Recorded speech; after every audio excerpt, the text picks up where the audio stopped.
बिस्मिल्लाहिर्रहमानिर्रहीम। अस्सलाम वालेकुम। आज का हमारा टॉपिक है आरएनए राइबोन्यूक्लिक एसिड। हम लोग न्यूक्लिक एसिड की टाइप पढ़ रहे हैं। हमने डीएनए भी डिस्कस कर लिया है और इसकी लास्ट टाइप है हमारे पास RNA. What is RNA? Polymer of ribonucleic acid. ये राइबोन्यूक्लिक एसिड ये सिंगल स्ट्रैंडेड होता है, ठीक है। डीएनए डबल स्ट्रैंडेड होता है और ये सिंगल स्ट्रैंडेड होता है। बाज़ औक़ात इसके साथ होता क्या है कि ये अपने आप को फोल्ड कर लेता है, यानी सिंगल स्ट्रैंड है, सिंगल स्ट्रैंड दोबारा से बैक फोल्ड होके अपने आप को डबल स्ट्रैंड भी कर लेता है। इसके अंदर जो बेसिस पाई जाती हैं वो है adenine, guanine, cytosine and uracil. Thymine की जगह पर इसमें क्या मौजूद है? यूरेसिल। और यही चीज़ इसको डीएनए से डिफ्रेंशिएट करती है, ठीक है। एक सिंगल स्ट्रैंडेड होना जो कि इसे डीएनए से अलग करता है, दूसरा इसकी बेसिस का डिफरेंस कि यूरेसिल मौजूद है इंस्टेड ऑफ थायमीन। जो आरएनए की फॉर्मेशन है उसको हम कहते हैं ट्रांसक्रिप्शन। डीएनए से आरएनए का बनना ट्रांसक्रिप्शन कहलाता है और ये काम न्यूक्लियस के अंदर होता है। यहाँ पर आरएनए की 3 टाइप्स हैं। एक को बोलते हैं मैसेंजर आरएनए, एमआरएनए। सेकंड है transfer RNA, tRNA. Last one है राइबोसोमल आरएनए या आरएनए। ये 3 टाइप हैं जिनमें हमने आरएनए को डिवाइड किया और हर आरएनए का अपना अलग से फंक्शन होता है। अब ये तीनों जो आरएनए हैं ये कहाँ पर बनते हैं? जो मैसेंजर आरएनए है वो न्यूक्लियस के अंदर बनता है, क्योंकि सिंपली जो डीएनए है वो आरएनए में जो है वो ट्रांसक्राइब हो जाता है। जो राइबोसोमल आरएनए है एंड ट्रांसफर आरएनए है ये दोनों न्यूक्लियोलस के अंदर बनते हैं, ठीक है। न्यूक्लियस के अंदर एक डार्क स्टेन रीजन होता है जिसे हम न्यूक्लियोलस बोलते हैं, जो कि साइट है for the production of ribosomal RNA, transfer RNA and ribosome. ये तीनों चीज़ें न्यूक्लियोलस के अंदर बनती हैं। जब ये बन जाते हैं, तीनों टाइप के आरएनए बन जाते हैं, फिर इनको ट्रांसपोर्ट कर दिया जाता है साइटोप्लाज्म के अंदर। साइटोप्लाज्म में जाएंगे, वहाँ पे राइबोसोम के पास जाएंगे और राइबोसोम के पास जाके वो अपना स्पेसिफिक फंक्शन परफॉर्म करते हैं, ठीक है। तो जब इन्होंने कोई फंक्शन करना होता है तो ये तीनों आरएनए जो हैं ये आपस में कंबाइन हो जाते हैं, ठीक है, एक दूसरे के साथ इंटरेक्ट करते हैं और इंटरेक्ट करने के बाद अपना कोई प्रॉपर फंक्शन परफॉर्म करते हैं। For example synthesis of protein. और ये तीनों आरएनए प्रोटीन की सिंथेसिस में हेल्प करते हैं। अब हम इन तीनों को देखेंगे कि तीनों किस तरह से फंक्शन करते हैं और ये किस तरह के होते हैं। सबसे पहले है मैसेंजर आरएनए। मैसेंजर आरएनए का फंक्शन क्या है? Bring genetic information from nucleus to the cytoplasm ribosome, ठीक है। जेनेटिक इंफॉर्मेशन को लेके आता है न्यूक्लियस से और साइटोप्लाज्म के अंदर जाता है जहाँ पर राइबोसोम्स मौजूद हैं। राइबोसोम्स के पास जाके फिर इस इंफॉर्मेशन को डिकोड करता है। डिकोड होने के बाद फिर उससे स्पेसिफिक प्रोटीन बनाई जाती है। अब बात ये आती है कि आरएनए बनता क्यों है?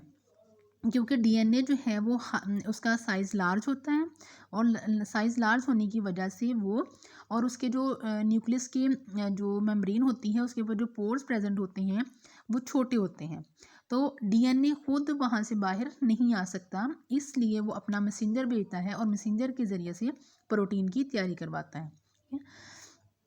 ये पूरे जो डीएनए है उसका पूरा जो आरएनए है उसका तकरीबन 3 to 4% होता है। टोटल आरएनए का 3 to 4% जो है वो मैसेंजर आरएनए होता है। इसके पास जेनेटिक इन्फॉर्मेशन होती है जो कि प्रोटीन बनाने में हेल्प करती है और इसका साइज़ जो होता है वो वेरी करता है और ये डिपेंड किस पे करेगा? Size of gene for synthesis of specific protein. जिस तरह की हमने प्रोटीन बनानी है उस लिहाज से मैसेंजर आरएनए का साइज़ होगा। कभी बहुत स्मॉल प्रोटीन बनानी होती है, कभी लार्ज प्रोटीन बनानी होती है, तो जिस लिहाज से प्रोटीन बनानी होगी उसी लिहाज से मैसेंजर आरएनए का साइज़ होगा, उसके न्यूक्लियोटाइड्स होंगे, उसके ऊपर जो कोड्स मौजूद हैं ये उस लिहाज से होंगे, ठीक है।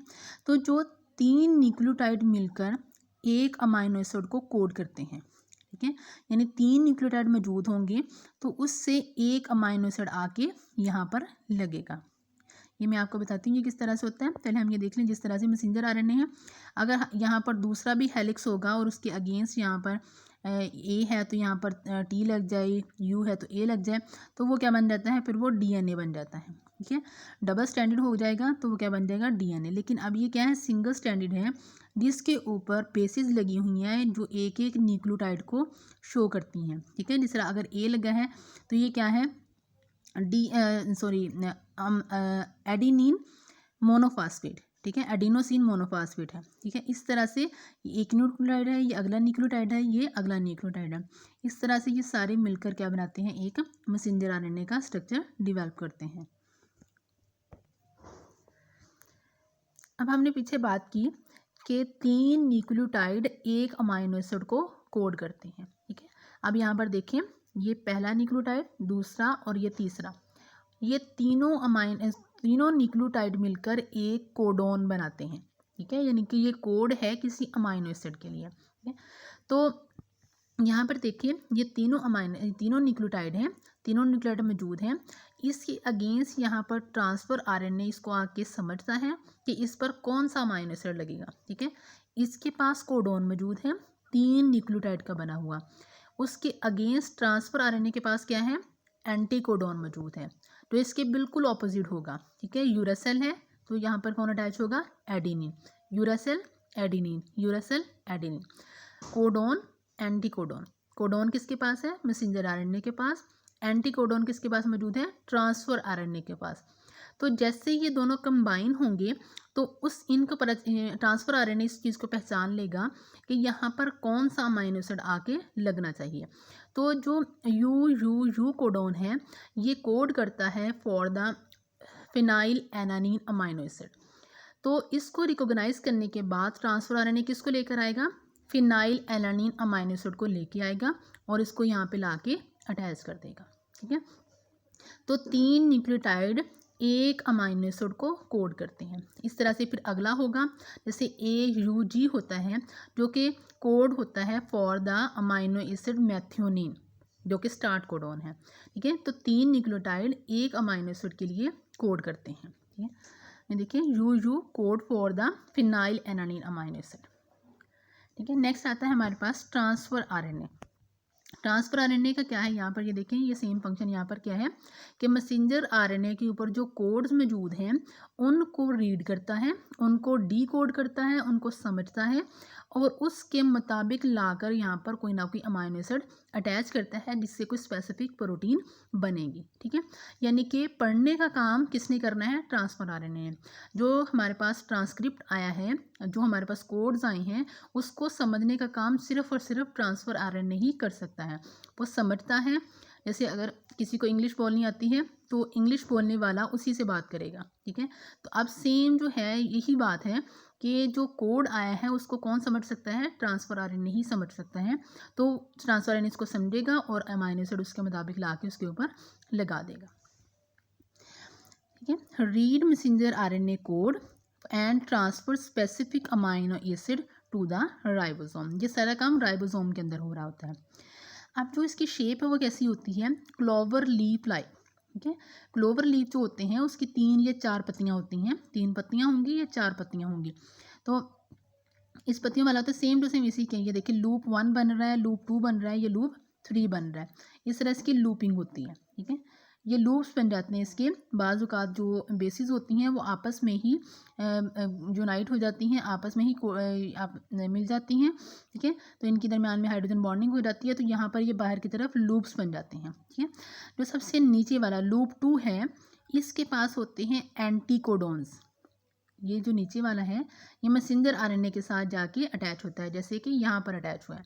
तो सबसे नीचे वाला हिस्सा जो है इसके पास क्या होते हैं, एंटी कोड्स मौजूद होते हैं जो कि मैसेंजर आरएनए को रीड करने में हेल्प करते हैं। और जो इसका ये ऊपर वाला सिरा है ये अमाइनो एसिड एक्सेप्टिंग साइट है। ठीक है, यहाँ पर क्या चीज़ अटैच है, यहाँ पर अमाइनो एसिड आके अटैच होते हैं। ठीक है, यहाँ पे नज़र आ रहा है ये एंटीकोडोन साइड और ये ऊपर वाली अमाइनो एसिड साइड। ठीक है, यहाँ पर आके अमाइनो एसिड अटैच होता है। ये हमारे पास ट्रांसफ़र आरएनए जो होते हैं वो 20 टाइप के होते हैं, ठीक है। क्योंकि हमारे पास जो प्रोटीन बनाने के लिए अमाइनो एसिड्स होते हैं वो भी 20 टाइप के होते हैं। तो ट्रांसफ़र आरएनए भी 20 टाइप्स की हैं जो कि 20 टाइप के अमाइनो एसिड को समझते हैं और उनको ला के प्रोटीन बनाने में हेल्प करते हैं। और ये आरएनए का तकरीबन 10 to 20% बनाते हैं, है। लेकिन इसका साइज़ स्मॉल होता है, ये खुद छोटा सा होता है। तकरीबन इसमें 75 to 90 न्यूक्लियोटाइड्स ही मौजूद होती हैं जो कि ट्रांसफ़र आरएनए को बना रहे होते हैं। और थर्ड है हमारे पास राइबोसोमल आरएनए। राइबोसोमल आरएनए बनता कहाँ पर है? न्यूक्लियोलस के अंदर बनता है। न्यूक्लियोलस के अंदर बनेगा और फिर जाके अटैच हो जाएगा राइबोसोम के साथ, ठीक है। राइबोसोम को हेल्प करेगा सारा काम परफॉर्म करने में, प्रोटीन की सिंथेसिस करने में, ठीक है।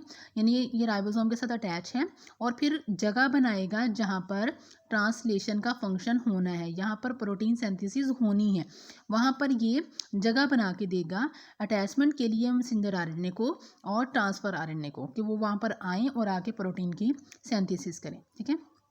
यानी हेल्प करता है प्रोटीन सिंथेसिस में।